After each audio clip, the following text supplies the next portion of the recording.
नमस्कार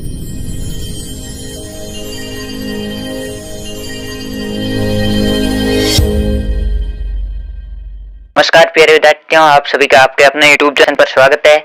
आज के इस सेशन में हम कक्षा 12 इतिहास का मॉडल पेपर नंबर 4 देखेंगे।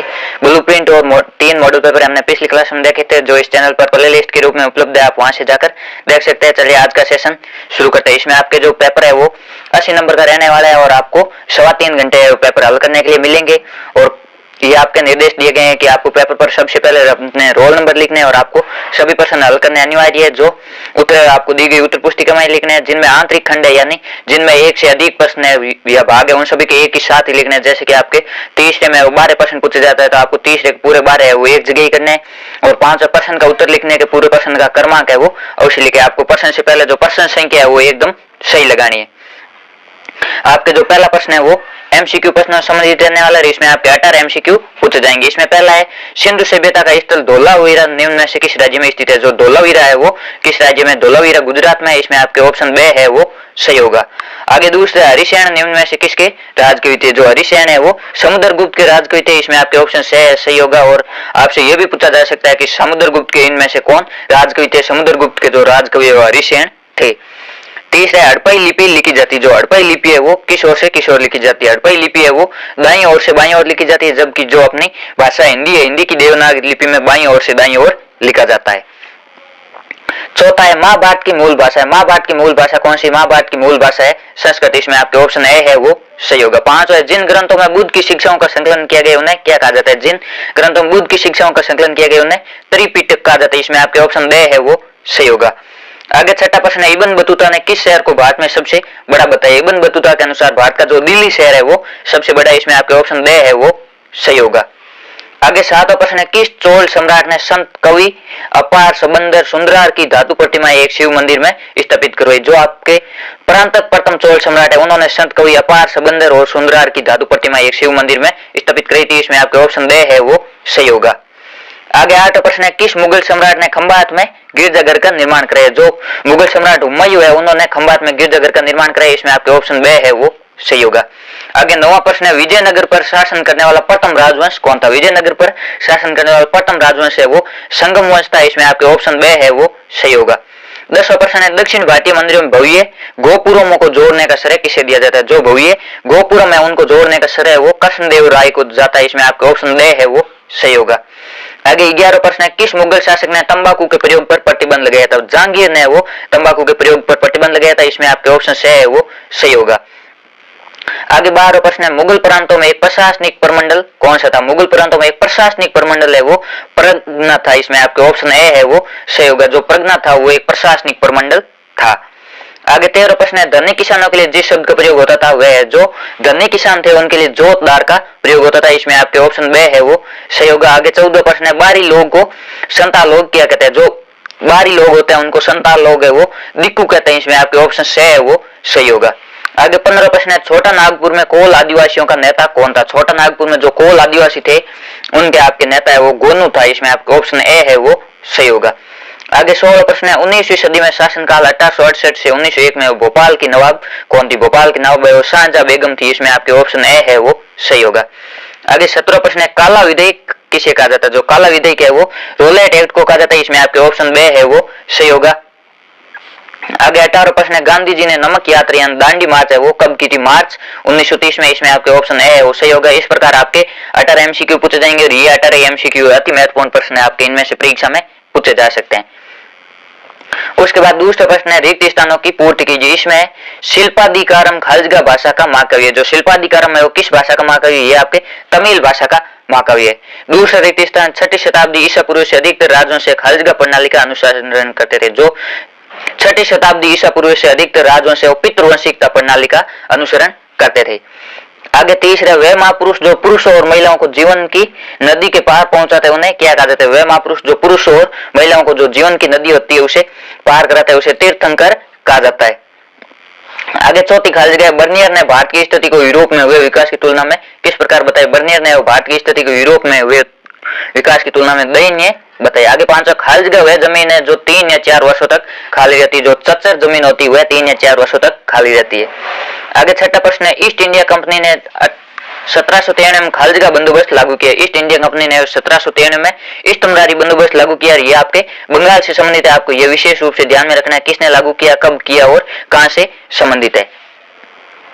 आगे तीसरा आपके अति लघुरात्मक प्रश्न है, इसमें आपके 11 अति लघुरात्मक प्रश्न पूछे जाएंगे और प्रत्येक प्रश्न है वो 1 नंबर का रहने वाला है। इसका आपको उत्तर एक लाइन या एक शब्द में देना है। इसमें आज के स्विमिंग पूल हमें हड़प्पा काल की किस संरचना की याद दिलाते हैं। जो आज के वर्तमान में स्विमिंग पूल है वो हड़प्पा सभ्यता जो मोहनजोदड़ो नगर है उसका जो विशाल स्नानागार था उसकी याद दिलाते हैं। जिस प्रकार बड़े स्नानागार होते थे उसी प्रकार आज है वो स्विमिंग पूल होते हैं।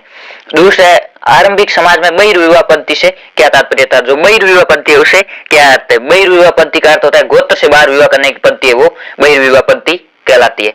आगे तीसरा दो राजवंशों के नाम लिखे जिनके राजा है वो ब्राह्मण थे। दो राजवंश, एक शुंग और एक कण्व वंश, इन दोनों राजवंशों के राजा है वो ब्राह्मण थे। आगे चौथा प्रश्न है बर्नियर ने मुगल कालीन नगरों को क्या कहा। बर्नियर ने मुगल कालीन नगरों को शिविर नगर कहा। इसमें आपके सही उत्तर होगा शिविर नगर। पांचवा अब्दुल रज्जाक ने किस शहर के मंदिर के शिल्प और कारीगरी को अद्भुत बताया। जो अब्दुल रज्जाक थे उन्होंने मंगलोर शहर से 9 मील के भीतर जो एक स्थित मंदिर है उसकी कारीगरी को अद्भुत बताया। छठा प्रश्न है पद्मावत की रचना किसने की थी। पद्मावत की रचना है मलिक मोहम्मद जायसी ने की। यह आपके अति महत्वपूर्ण प्रश्न है, यह परीक्षा में पूछा जा सकता है। आपके ये भी पूछा जा सकता है कि मलिक मोहम्मद जायसी की रचना कौन सी थी। मलिक मोहम्मद जायसी की रचना है वो पद्मावत थी।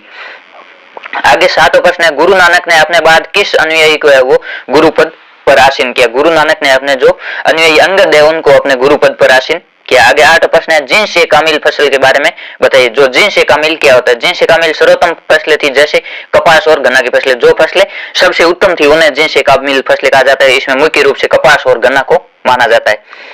आगे 9वां प्रश्न है 5वीं रिपोर्ट है वो ब्रिटिश संसद में किस वर्ष पेश की गई। जो 5वीं रिपोर्ट है ब्रिटिश संसद में सन 1813 में पेश की गई। 10वां प्रश्न है दूसरा गोलमेज सम्मेलन कब और कहां आयोजित किया गया। दूसरा गोलमेज सम्मेलन है वो दिसंबर 1931 में लंदन में आयोजित किया गया था। 11वां प्रश्न है भारतीय संविधान के संवैधानिक सलाहकार कौन थे। जो भारत का संविधान निर्माण हुआ उसके संवैधानिक सलाहकार कौन थे। उसके संवैधानिक सलाहकार वीएन राव थे। इस प्रकार आपके अति लघुरात्मक 11 प्रश्न पूछे जाएंगे। उसके बाद जो खंड 2 है वो लघुतरात्मक प्रश्नों से संबंधित है। इसमें आपको प्रत्येक प्रश्न का उत्तर है 50 शब्द यानी लगभग 4 से 5 लाइन में इसका उत्तर देना है। ये आपके प्रत्येक प्रश्न है वो 2 नंबर का रहने वाला है। इसमें चौथा प्रश्न है अशोक के धम्म के मुख्य सिद्धांतों का वर्णन कीजिए। अशोक का जो धम्म है उसके मुख्य सिद्धांत है बड़ों के प्रति आदर करना, संन्यासों और ब्राह्मणों के प्रति उदारता, सेवकों और दासों के प्रति उदार व्यवहार। चौथा है दूसरों के धर्मों और परंपराओं का आदर। और पांचवा क्रोध, उग्रता, निष्ठुरता, ईर्ष्या और अभिमान का परित्याग। ये अशोक के धम्म के मुख्य सिद्धांत है। आपको इनको विशेष रूप से ध्यान में रखना है। ये आपके अति महत्वपूर्ण प्रश्न है, ये परीक्षा में पूछा जा सकता है। आगे 5वां प्रश्न है अशोक द्वारा अपने अधिकारियों और प्रजा को दिए गए संदेशों के वर्तमान संदर्भ में प्रासंगिकता सिद्ध कीजिए। यानी कि जो अशोक ने अपने अधिकारियों और प्रजा को संदेश दिए थे वो वर्तमान में कहां तक प्रासंगिक है या वर्तमान में क्या महत्व रखते हैं इसके बारे में आपको बताना है। अशोक ने अपने अधिकारियों और प्रजा को संदेश दिया कि वे बड़ों के प्रति आदर करें, सन्यासी और ब्राह्मणों के प्रति उदारता, सेवकों और दासों के साथ उदार व्यवहार और दूसरे के धर्मों और परंपराओं का आदर करें। वर्तमान समय में भी अशोक के संदेशों की प्रासंगिकता बनी हुई है। यानी कि ये जो विचार है ये आज भी मूल्यवान है। आगे 6ठा प्रश्न है मातृवंशिकता से आप क्या समझते हैं। आपके 2 वर्ड है मातृवंशिकता और पितृवंशिकता। आपको इन दोनों को विशेष रूप से ध्यान में रखना है। इन दोनों के बीच आपके अंतर भी पूछा जा सकता है। मातृवंशिकता से अर्थ है वंश परंपरा का मां से जुड़ा होना। इस प्रकार मातृवंशिकता शब्द का प्रयोग तब किया जाता है जब वंश परंपरा है वो मां से जुड़ी हुई होती है, तब मातृवंशिकता, और जब पिता से जुड़ी हुई होती है उसे पितृवंशिकता कहा जाता है।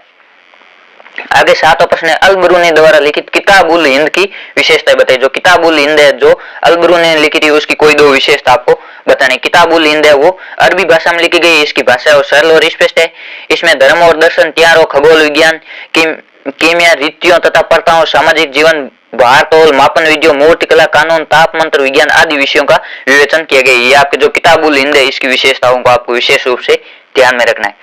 आगे 8वां प्रश्न है विजयनगर साम्राज्य के कृषि क्षेत्रों को किलेबंद भूभाग में सम्मिलित क्यों किया गया था। जो विजयनगर साम्राज्य उसके कृषि क्षेत्र है उसको किलेबंद भूभाग में सम्मिलित क्यों किया गया। मध्यकाल में घेराबंदियों का प्रमुख उद्देश्य शत्रु को खाद्य सामग्री से वंचित कर समर्पण के लिए बाध्य करना होता था। यदि कोई शत्रु आक्रमण करने आता तो उसको खाद्य सामग्री नहीं मिलती तो वह समर्पण के लिए बाध्य हो जाता और आत्मसमर्पण कर देता। दूसरा ये घेराबंदी कई महीने और यहाँ तक कि वर्षों तक चल सकती थी। अतः ऐसी परिस्थितियों से निपटने के लिए शासक उपाय किलेबंद क्षेत्रों के भीतरी विशाल अनागारों का निर्माण करते थे। जो अन्न के भंडार होते थे वो किले के भीतर बनाते ताकि शत्रु के हाथ नहीं लग सके। आगे 9वां प्रश्न है महानवमी डिब्बा से संबंध अनुष्ठानों का क्या महत्व था। इसका आपके उत्तर होगा मानव में डिब्बा से जुड़े अनुष्ठान संभवतः सितंबर और अक्टूबर के महीने मनाए जाने वाले 10 दिन के हिंदू त्योहार थे। जो मानव में डिब्बा है वो मुख्य रूप से सितंबर और अक्टूबर के महीने मनाए जाते हैं और ये त्योहार है वो 10 दिन चलते और हिंदू धर्म से संबंधित थे। जो उत्तर भारत के दशहरा, बंगाल की दुर्गा पूजा, प्रायद्वीपीय भारत के नवरात्रि या महानवमी के नामों से जाने जाते हैं। ये महानवमी के अवसर पर निष्पादित किए जाते थे। इस अवसर पर विजयनगर के शासक अपनी प्रतिष्ठा और शक्ति का प्रदर्शन करते थे। ये आपके मानवमी डिब्बा है, ये भी अति महत्वपूर्ण प्रश्न है। आगे 10वां प्रश्न है, मुगल काल में गांव के आम खजाने से पंचायत के कौन से खर्चे चलते थे? जो मुगल काल में प्रत्येक गांव में एक आम खजाना होता है, उससे पंचायत के कौन कौन से खर्चे चलते? इसमें है वो पंचायत का खर्चा गांव के आम खजाने से चलता है। इस आम खजाने का प्रयोग बाढ़ जैसी प्राकृतिक विपदाओं से निपटने के लिए किया जाता है और इस कोष का प्रयोग ऐसे सामुदायिक कार्यों के लिए भी किया जाता है जो किसान स्वयं नहीं कर सकते थे, जैसे छोटे मोटे बांध बनाना, नहर खोदना है। वो आम खजाने से मुख्य रूप से कोई भी बाढ़ जैसी प्राकृतिक आपदा उससे निपटने के लिए और जो छोटे मोटे बांध बनाना, नहर खोदना, जो सामूहिक कार्य थे उसके लिए प्रयोग किया जाता था। आगे 11वां प्रश्न है, संथाल विद्रोह के क्या कारण थे? संथाल विद्रोह का कारण है, संथालों को ये ज्ञात हो गया कि उन्होंने जिस भूमि पर खेती करना शुरू किया था वह उनके हाथों से निकलती जा रही है। दूसरा, संथालों ने जिस जमीन पर खेती शुरू की उस पर सरकार ने भारी कर लगा दी, यानी टैक्स अधिक कर दिया। तीसरा, साहूकारों ने बहुत ऊंची दर पर ब्याज लगा दिया जिससे कर्ज अदा न करने पर उनकी जमीन पर कब्जा कर लेते थे। चौथा, जमींदार लोग ग्रामीण क्षेत्र यानी जो संथालों की भूमि थी उस पर अपना नियंत्रण का दावा कर रहे थे। इस कारण संथालों ने विद्रोह किया। उनकी भूमि है वो उनके हाथों से निकलती जा रही थी, सरकार ने भारी टैक्स लगा दिया था और जो साहूकार थे उन्होंने ब्याज की दर है वो बढ़ाती, जिसके कारण वो उनकी जमीन पर कब्जा करने लगे और वह जो जमींदार लोग है वो संथालों की भूमि पर अपने नियंत्रण का दावा कर रहे थे। आगे 12वां प्रश्न है, 1857 के विद्रोह में विद्रोह द्वारा हिंदू मुस्लिम एकता के लिए क्या क्या कदम उठाए गए, किन्हीं दो का उल्लेख कीजिए। जो 1857 का विद्रोह उसमें हिंदू मुस्लिम एकता के लिए अनेक कदम उठाए गए, जिसमें दो कदम आपको बताना है। इसमें 1857 के विद्रोह में विद्रोह द्वारा जारी की गई घोषणा में जाति और धर्म का भेद किए बिना समाज के सभी वर्गों का आह्वान किया जाता था कि समाज के सभी वर्ग इस विद्रोह में शामिल हो। दूसरा, 1857 के विद्रोह को एक ऐसे युद्ध के रूप में प्रस्तुत किया जाता जिसमें हिंदू और मुसलमान दोनों का नफा और नुकसान बराबर था, यानी कि दोनों को बराबर नुकसान हो रहा था और बराबरी फायदा हो रहा था। आगे 13वां प्रश्न है, भारतीय संविधान सभा की भाषा समिति ने और राष्ट्रभाषा के प्रश्न पर क्या सुझाव दिया? राष्ट्रभाषा के सवाल पर संविधान सभा की भाषा समिति ने सुझाव दिया कि देवनागरी लिपि में लिखी हिंदी है भारत की राज्य की भाषा होगी, परंतु इस फॉर्मूले को समिति ने वो घोषित नहीं किया था और हिंदी को राष्ट्रभाषा बनाने के लिए धीरे धीरे आगे बढ़ना चाहिए। अगले 15 वर्षों तक राज्य के कार्य में अंग्रेजी का प्रयोग है वो जारी रहेगा। इस प्रकार जो राष्ट्रभाषा के प्रश्न पर भाषा समिति उसने सुझाव दिया कि भारत की राज्य की भाषा है वो हिंदी होगी और जिसकी राज्य की लिपि है वो देवनागरी लिपि होगी और हिंदी को राष्ट्रभाषा बनाने के लिए धीरे धीरे आगे बढ़ना चाहिए और अगले 15 वर्षों तक जो राज्य के कार्य उसमें अंग्रेजी का प्रयोग भी जारी रहेगा। आगे आपके जो खंड से है इसमें दीर्घ उत्तरीय प्रश्न पूछे जाएंगे और प्रत्येक प्रश्न 3 नंबर का रहने वाला है और इसमें आपको 100 शब्द यानी 8 से 10 लाइन में इसका उत्तर लिखना है और आपके ये आत्म पूछे जाएंगे, आपको दोनों में से कोई एक करना है। इसमें 14 प्रश्न है, आप कैसे कह सकते हैं कि सिंधु घाटी सभ्यता के निवासियों का वो सुदूर क्षेत्रों से संपर्क था, यानी जो सिंधु घाटी के निवासी उसका अलग थलग जो क्षेत्र पड़ते थे उनसे भी संपर्क था। इसका आपके होगा, इसकी पुष्टि निम्नलिखित तथ्यों से होती है। एक है, हाल ही में की गई पुरातात्विक खोजों से पता चलता है कि अरब प्रायद्वीप के दक्षिणी पश्चिमी छोर पर स्थित ओमान से वो तांबा लाया जाता था। रासायनिक विश्लेषण से ज्ञात होता है कि ओमानी तांबे और सिंधु घाटी पुरावस्तु निकल के जो अंश मिले उन दोनों के साझा उद्भव की ओर संकेत करते हैं, यानी जो ओमान का तांबा और सिंधु घाटी की सभ्यता में जो निकल मिला उन दोनों के रासायनिक गुण एक दूसरे से मिलते हैं। दूसरा, मेसोपोटामिया के विभिन्न नगरों से सिंधु घाटी सभ्यता के लगभग 2 दर्जन मोहरें मिली है। तीसरी सहस्राब्दी ईसा पूर्व के मेसोपोटामिया के लेखों में मगान संभवतः ओमान के लिए प्रयुक्त नामक क्षेत्र से तांबे के आने का उल्लेख मिलता है। जो तीसरी सहस्राब्दी ईसा पूर्व की जो मेसोपोटामिया के लेख है उनमें ओमान नामक क्षेत्र से तांबे के आने का उल्लेख भी मिलता है। और तीसरा, बेरीन में मिली गोलाकार फार्स की खाड़ी प्रकार की मोर पर है कभी कभी हड़पाई चित्र भी मिलते हैं। इस प्रकार इन तथ्यों के आधार पर हम कह सकते हैं कि सिंधु घाटी सभ्यता के जो निवासी थे उनका सुदूर क्षेत्रों से भी संपर्क था। इसके तो हमें मोहनजोदड़ो का निचला नगर है वो दुर्ग से किस प्रकार भिन्न है? मोहनजोदड़ो है वो 2 भागों में विभाजित था, एक निचला नगर और दुर्ग। निचला नगर है निम्नलिखित बातों में भिन्न है। पहला है, दुर्ग मोहनजोदड़ो नगर के पश्चिम भाग में बना है और इसके भवन है वो कच्ची ईंटों के चबूतरे पर बने थे। दूसरा है, दुर्ग है ऊंचाई पर बनाया गया जबकि निचला शहर वो नीचे बनाया गया। तीसरा है, निचला शहर मोहनजोदड़ो पूर्वी भाग में था और यहाँ कई भवन ऊंचे चबूतरों पर बने जो नींव का कार्य करते थे। ये आपके निचला शहर और दुर्ग में प्रमुख अंतर है। और इसमें चौथा अंतर है, दुर्ग में अनेक महत्वपूर्ण सार्वजनिक स्मारक और भवन स्थित थे जिनमें माल गोदाम और विशाल स्नानागार उल्लेखनीय थे। निचले शहर में ये योजनाबद्ध तरीके से बने हुए भवन मिलते हैं। निचले शहर में सामान्य लोग रहते हैं, जबकि दुर्ग में जो राज परिवार के लोग हैं वो रहते थे। इसके बाद आपके 15 प्रश्न है, धार्मिक और राजनीतिक नेताओं में टकराव के संभावित स्रोत क्या है। जो धार्मिक और राजनीतिक नेता है उनमें टकराव के प्रमुख स्रोत क्या क्या है। इसमें पहले अपनी सत्ता का दावा करने के लिए दोनों ही कुछ आचारों पर बल देते हैं, जैसे झुककर प्रणाम करना और कदम चूमना, दोनों ही है वो झुककर प्रणाम करने और कदम चूमने पर बल देते हैं। दूसरा है, कभी कभी सूफी शेखों को आडमपूर्ण पदवी से संबोधित किया जाता है। उदाहरण के लिए शेख निजामुद्दीन औलिया के अनुयायियों ने सुल्तान उल मशेख यानी शेखों में सुल्तान कहकर संबोधित करते थे। इन्हें शासक वर्ग के लोग अपने अहम के विरुद्ध मानते थे। इस कारण भी धार्मिक और राजनीतिक नेताओं टकराव होते थे। दूसरा है, कभी कभी धार्मिक नेता है वो शाही भेंट अस्वीकार कर देते, जो राजनीतिक नेता भेंट देते वो धार्मिक नेता स्वीकार नहीं करते। इस कारण इन दोनों के बीच टकराव चलते रहते। इसके तो हम आपके शंकरदेव पर एक संक्षिप्त टिप्पणी लिखिए। शंकरदेव 15वीं शताब्दी के उत्तरार्ध में असम में वैष्णव धर्म के मुख्य प्रचारक थे। ये आपके असम से संबंधित है और वैष्णव धर्म के मुख्य प्रचारक थे। इनके उपदेशों को भगवती धर्म की संज्ञा दी जाती। जो भगवती धर्म उपदेश है वो आपके शंकरदेव के हैं, क्योंकि वे भागवत गीता और भागवत पुराण पर आधारित थे। ये उपदेश सर्वस्व देवता विष्णु के प्रति पूर्ण समर्पण की भावना पर केंद्रित थे। शंकरदेव ने भक्ति के लिए नाम कीर्तन और भक्तों के सत्संग पर ईश्वर के नाम के उच्चारण पर जोर दिया। उन्होंने आध्यात्मिक ज्ञान के प्रचार के लिए सत्तर मठ तथा नामगढ़ जैसे प्रार्थना गृह स्थापना को भी प्रोत्साहन दिया। इस प्रकार जो शंकरदेव है वो असम में वैष्णव धर्म के मुख्य प्रचारक थे और उन्होंने वैष्णव धर्म का प्रचार करने का कार्य किया। आगे 16 प्रश्न है, 1857 की क्रांति ने भारत में स्वतंत्रता संग्राम को किस प्रकार प्रोत्साहित किया, संक्षिप्त वर्णन कीजिए। आगे आपके 18 प्रश्न है कि 1857 की क्रांति ने भारत में स्वतंत्रता संग्राम को किस प्रकार प्रोत्साहित किया, संक्षिप्त वर्णन कीजिए। यानी कि जो 1857 की क्रांति उसने भारत का जो आजादी का संघर्ष था उसमें किस प्रकार योगदान दिया। 1857 का विद्रोह प्रथम स्वतंत्रता संग्राम था जिसमें देश के सभी वर्गों के लोगों ने ब्रिटिश शासन के विरुद्ध मिलकर संघर्ष किया था। कलाकारों और साहित्यकारों ने 1857 के नेताओं को ऐसे नायकों के रूप प्रस्तुत किया जो देश को रणस्थल की ओर ले जा रहे थे। बहादुर शाह, नाना साहिब, रानी लक्ष्मीबाई, कुंवर सिंह आदि ने अपने पराक्रमपूर्ण कार्य, त्याग, बलिदान से भारतीयों में राष्ट्रीयता का प्रसार किया और राष्ट्रीय आंदोलन की पृष्ठभूमि तैयार की। इसके तो हम आपके 1857 के जन विद्रोह से पहले अवध के सैनिकों में असंतोष के क्या कारण थे। जो 1857 की क्रांति हुई उससे पहले अवध के सैनिकों में असंतोष क्यों उत्पन्न हुआ। अवध के सैनिकों में असंतोष के प्रमुख कारण ये थे, पहला है सैनिक वेतन कम और समय पर अवकाश न मिलने कारण संतुष्ट थे। सैनिकों को वेतन कम मिलता और समय पर अवकाश भी नहीं मिलता, इस कारण वे असंतुष्ट थे। दूसरा है सैनिक अधिकारी सैनिकों के साथ अपमानजनक व्यवहार करते, जो सैनिक के अधिकारी थे वो सैनिकों के साथ अपमानजनक व्यवहार करते। तीसरा है गाय और सूअर की चर्बी लगे हुए कारतूस के कारण भी सैनिकों में असंतोष था। जो अवध के सैनिकों को कारतूस दिए जाते उन पर गाय और सूअर की चर्बी लगी हुई थी, उस कारण है वो उनमें असंतोष था। चौथा है बंगाल आर्मी के सैनिकों में बहुत सारे सैनिक है वो अवध के गांवों से भर्ती होकर आए थे। उनके ग्रामीणों से वो अच्छे संबंध आते। जब सैनिक अपने अधिकारियों के विरुद्ध हथियार उठाते तो ग्रामीण लोग है उनका साथ देते। जो बंगाल के ग्रामीण लोग थे बंगाल आर्मी का साथ देते। जो बंगाल आर्मी में अधिकतर सैनिक है वो अवध के गाँव से आए थे, इस कारण जो अवध के सैनिकों में असंतोष था। 17 प्रश्न है, केंद्र को अधिक शक्तिशाली बनाने वाले प्रावधानों का उल्लेख कीजिए। यानी कि भारतीय संविधान में ऐसे कौन कौन से प्रावधान हैं जिसमें राज्यों के बजाय केंद्र को अधिक शक्तिशाली बनाए गए। अन्य संघों की तुलना में केंद्रीय सूची में बहुत ज्यादा विषयों को केवल केंद्रीय नियंत्रण में रखा गया है। दूसरा, समष्टि सूची में भी प्रांतों की इच्छाओं की उपेक्षा करते हुए बहुत ज्यादा विषय रखे गए तथा राज्य की तुलना में केंद्र को वरीयता दी गई। जो आपके केंद्रीय सूची उसमें अधिक विषय रखे गए, जो विषय वो महत्वपूर्ण भी है। और दूसरा जो समवर्ती सूची उसमें राज्य के बजाय केंद्र को अधिक महत्व दिया गया है। तीसरा, खनिज पदार्थों तथा प्रमुख उद्योगों पर भी केंद्र सरकार को नियंत्रण दिया गया। चौथा है, अनुच्छेद 356 में गवर्नर की सिफारिश पर है वो केंद्र सरकार को राज्य सरकार के सारे अधिकार अपने हाथ में लेने का अधिकार दिए गए। यानी किसी भी राज्य में केंद्र सरकार अनुच्छेद 356 के तहत राज्य आपातकाल लागू करके राज्य सरकार के सारे अधिकार है वो केंद्र अधिग्रहण कर सकता है।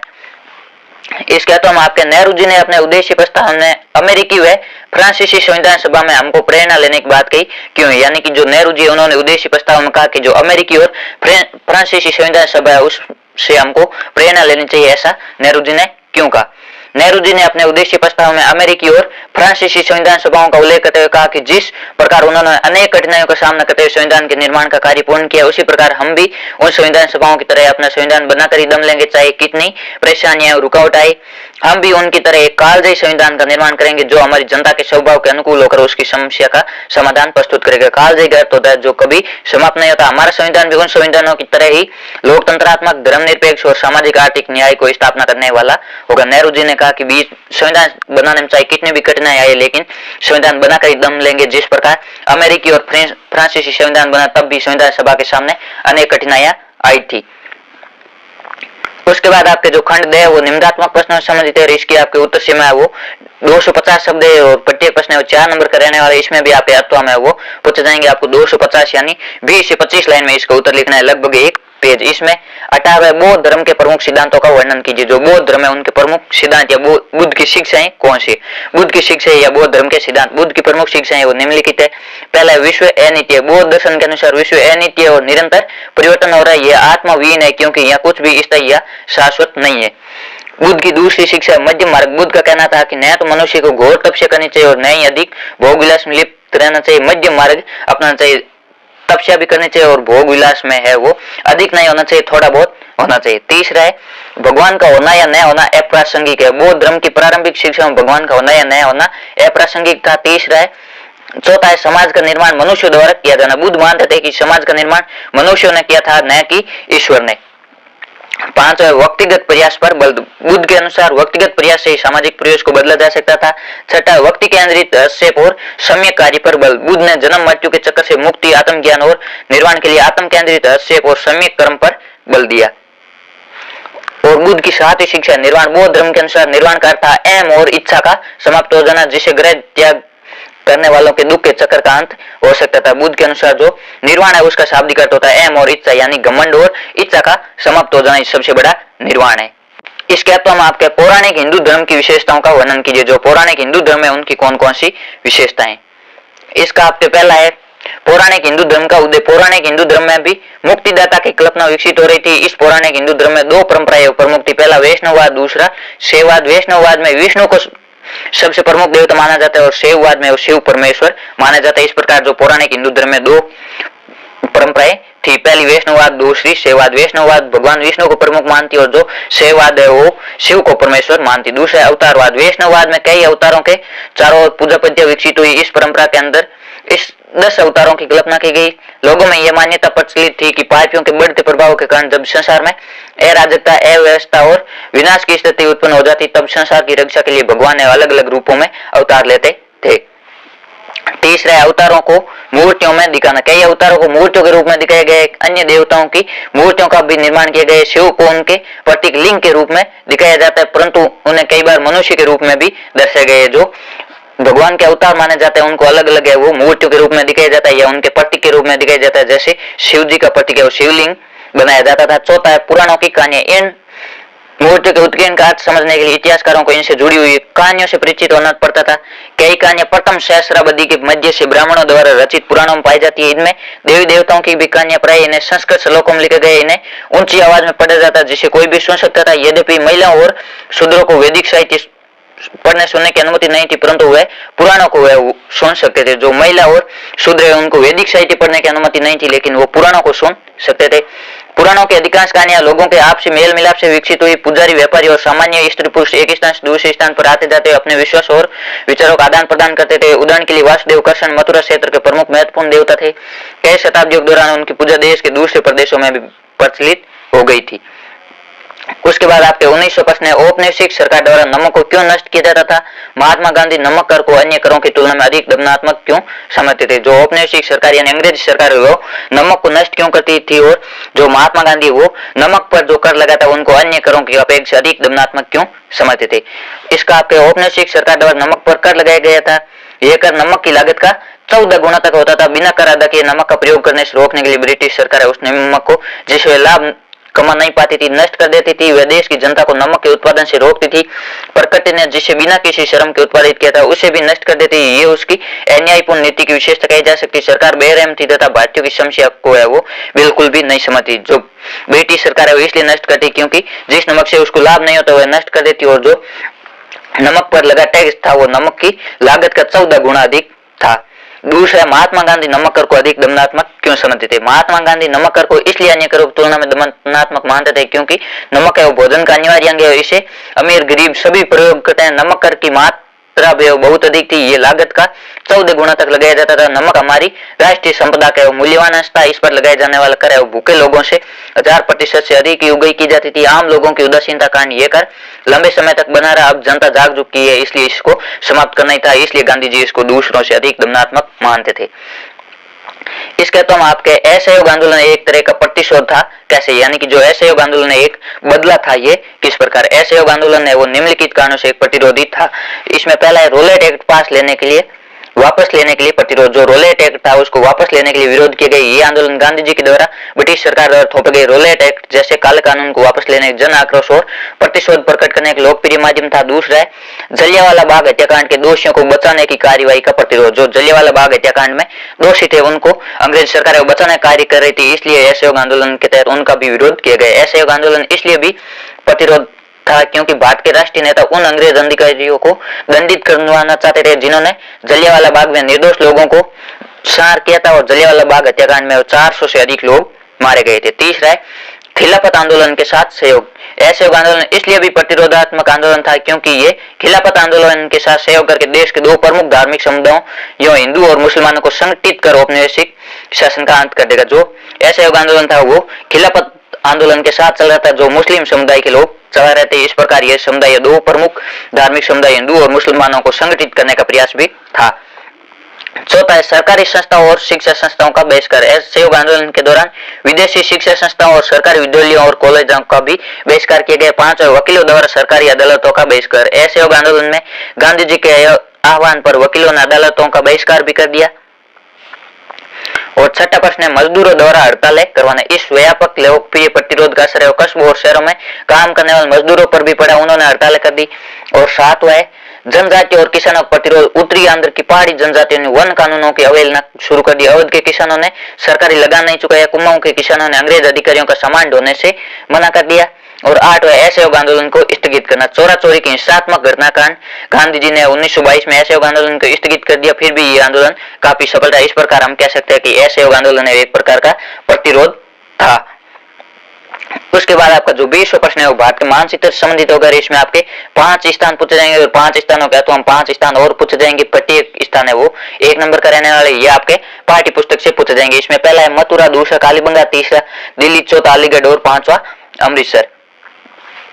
ये आपके अमृतसर पंजाब में है, कालीबंगा राजस्थान में, हनुमानगढ़ में और अलीगढ़ है उत्तर प्रदेश में, दिल्ली है वो उत्तर प्रदेश और हरियाणा के बीच में और मथुरा भी उत्तर प्रदेश में है। और इसके तो हम आपके लोथल है उज्जैनी, मद्रास, पोरबंदर और जबलपुर। ये आपके उज्जैनी है वो मध्य प्रदेश में, जबलपुर भी मध्य प्रदेश में, पोरबंदर गुजरात में, लोथल भी गुजरात में और मद्रास है वो तमिलनाडु का प्राचीन नाम है। ये आपके तमिलनाडु में है। इस प्रकार आपके बोर्ड परीक्षा में 20 प्रश्न पूछे जाएंगे। ये आपका इतिहास का चौथा मॉडल पेपर पूरा। इसी प्रकार हमारे साथ जुड़े रहे। आपको इसी चैनल पर कक्षा 10 और कक्षा 12 सभी विषयों के 10-10 मॉडल पेपर हल करवाए जाएंगे और बोर्ड एग्जाम के टाइम आपके चैप्टर वाइज सभी चैप्टर के लाइव क्लास लगाई जाएगी और आपको इन मॉडल पेपर की पीडीएफ और टेलीग्राम ग्रुप मिल जाएगी। टेलीग्राम ग्रुप का लिंक है इस वीडियो के डिस्क्रिप्शन में दिए गए, आप वहां से जाकर टेलीग्राम ग्रुप ज्वाइन कर सकते हैं। और आप यदि चैनल पर नए चैनल को सब्सक्राइब करें, अपने दोस्तों के साथ भी शेयर करें ताकि उनको भी इनका फायदा मिल सके। धन्यवाद।